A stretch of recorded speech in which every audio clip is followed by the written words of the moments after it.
Yeah, our philosophy when it comes to that is that, we want to recruit high school players, develop them, and then retain them, like you said. And I think a lot of people, there was a lot of conversation early in the season about our roster. But when you look at our team, the majority of our team are guys that have been here for a long time, fourth and fifth year seniors, and played a lot of football.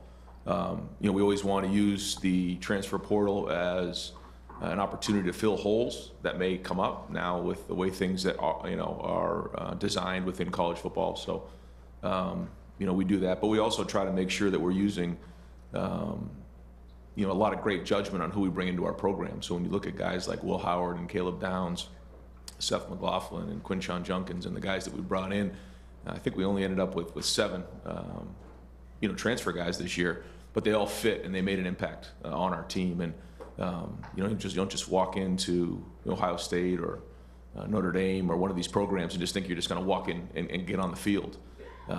And so they had to earn the respect of their teammates during the off season, during the spring, and then during the season as time went on.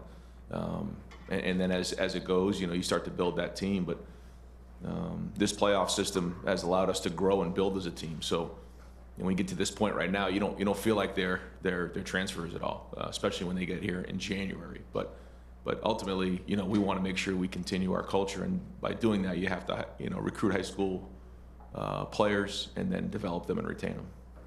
Coach Freeman. Yeah, very similar philosophy, and we're going to major in high school recruiting.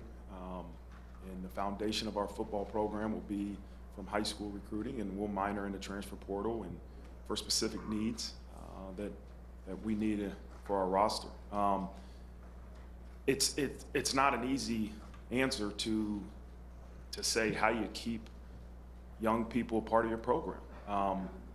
But if you can get them to feel like they have value, and you can get them to understand that whatever role they have determined for them in that week or this season is going to be a part of us reaching our full potential, then I think you can, more so than not, get them to stay. I think young people want to be valued, and that's important. And so I think you also got to show them stories of examples of guys that have stayed the course and have turned into great football players, right? And that you look at a guy like Xavier Watts that came in and redshirted as a wideout his freshman year and moved to DB his second year and played very little.